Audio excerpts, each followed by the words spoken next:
नमस्कार दोस्तों, स्वागत है आपका हमारे YouTube चैनल में। आइए एक हम एडिटोरिया की जो वस्तुनिष्ठ सामान्य अध्ययन 5000 से ज़्यादा क्वेश्चनों की एक किताब है, इसको हम लोग देखते हैं। प्रैक्टिस सेट दिया गया है, इसमें 100 प्रैक्टिस सेट है। प्रतिदिन हम लोग एक प्रैक्टिस सेट हल करेंगे। आइए हम लोग प्रैक्टिस सेट पहला देखते हैं क्या है। पहला प्रश्न क्या कह रहा है देखते हैं हम लोग। पहला प्रश्न कह रहा है कि भारत के साथ व्यापार करने का चार्टर महारानी एलिजाबेथ द्वारा कब दिया गया था। ठीक है, हम लोग प्रैक्टिस करेंगे। चारों ऑप्शन देखते हैं। भारत के साथ व्यापार करने का चार्टर महारानी एलिजाबेथ द्वारा कब दिया गया। 31 जनवरी 1601, 31 दिसंबर 1600, 1 जनवरी 1600 या 30 मार्च 1610। इसका उत्तर हो जाएगा 31 दिसंबर 1600। ठीक है, अगला प्रश्न हम लोग देखेंगे। भारतीय राष्ट्रीय आंदोलन के प्रारंभ से ही उग्र राष्ट्रवादियों का भी वर्ग था, निम्न में से कौन उनमें शामिल नहीं है। क्या है, भारतीय राष्ट्रीय आंदोलन के प्रारंभ से ही उग्र राष्ट्रवादियों का भी वर्ग था, निम्न में से कौन उनमें शामिल नहीं था। क्या है, ए ऑप्शन है बाल गंगाधर तिलक, बी ऑप्शन है लाला लाजपत राय, सी ऑप्शन है गोविंद रानाडे, डी ऑप्शन है बिपिन चंद्रपाल। इसका आंसर हो जाएगा गोविंद रानाडे। ठीक है, जैसा कि हम लोग जानते हैं बाल गंगाधर तिलक, लाला लाजपत राय, बिपिन चंद्रपाल ये लोग कहीं ना कहीं गरम दल से संबंधित थे, और गोविंद रानाडे ये कहीं ना कहीं नरम दल के नेताओं में आते थे, ये शामिल नहीं थे उग्र राष्ट्रवादियों में। ठीक है, हम लोग अगला प्रश्न देखेंगे। अगला प्रश्न क्या कह रहा है,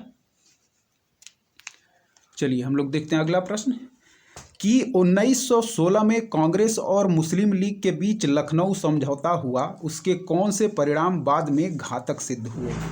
1916 में कांग्रेस और मुस्लिम लीग के बीच लखनऊ समझौता हुआ, उसके कौन से परिणाम बाद में घातक सिद्ध हुए।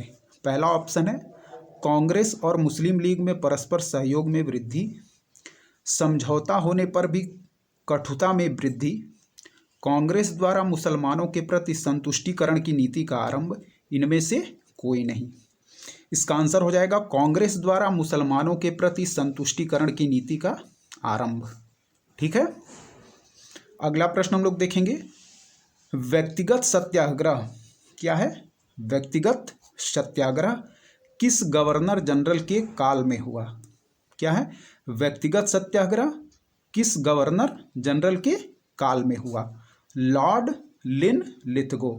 जैसा कि हम लोग जान सकते हैं व्यक्तिगत सत्याग्रही प्रथम कौन से थे, प्रथम कौन थे, विनोबा भावे।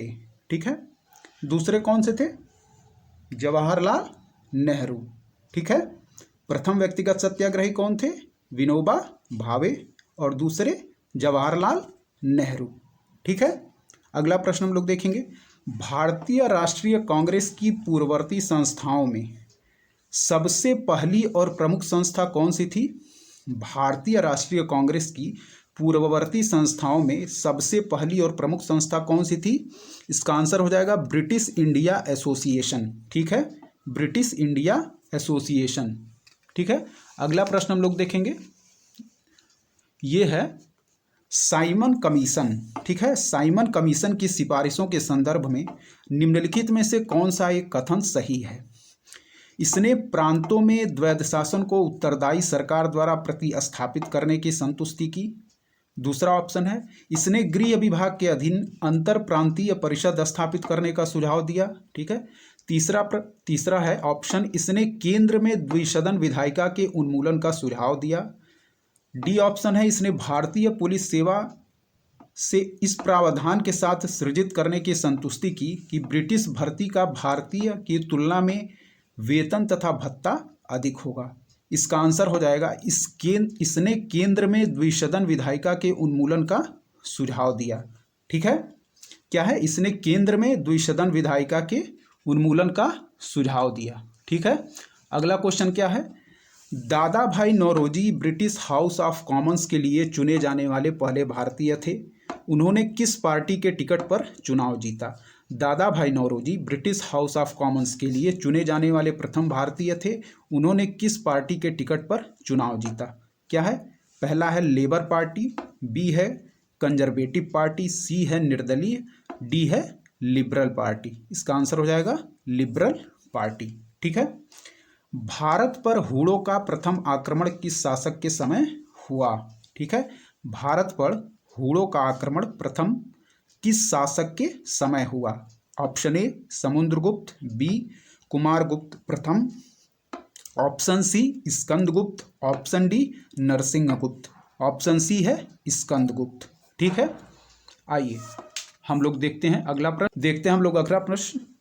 ऐहोल अभिलेख किस शासक से संबंधित है? क्या है? ऐहोल अभिलेख किस शासक से संबंधित है?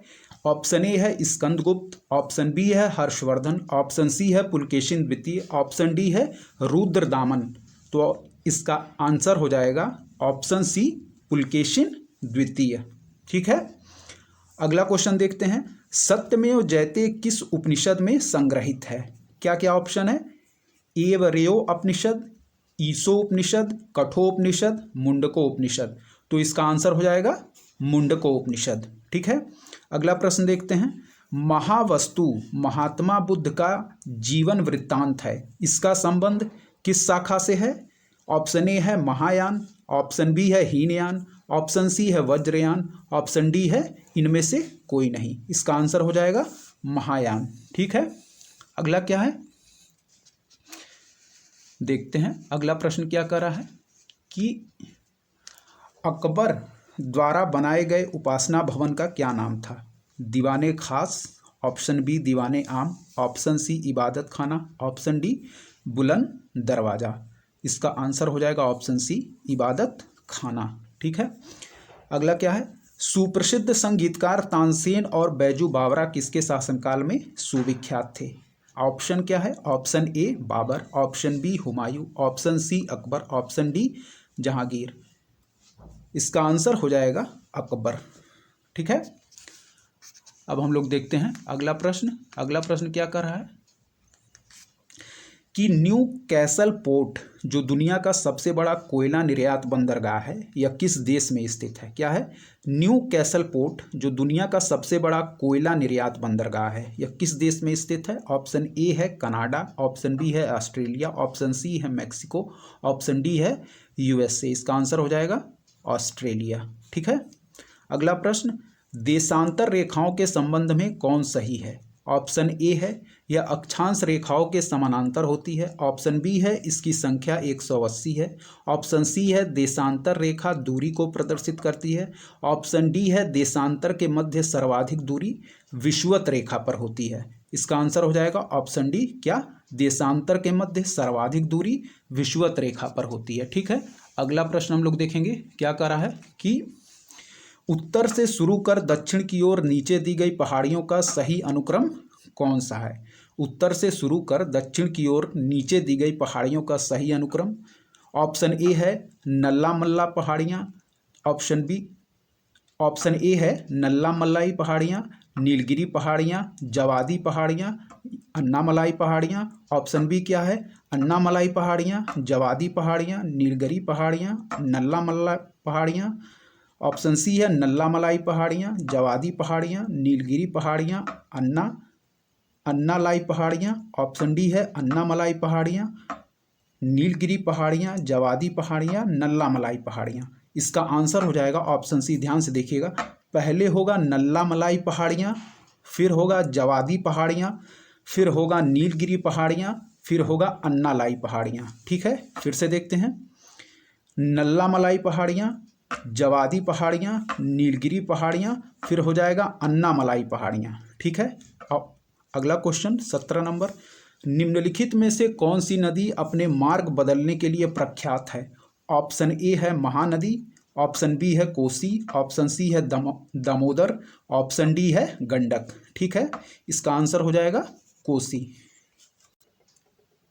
ठीक है दोस्तों, तो हम लोग बढ़ते हैं अगले प्रश्न की तरफ।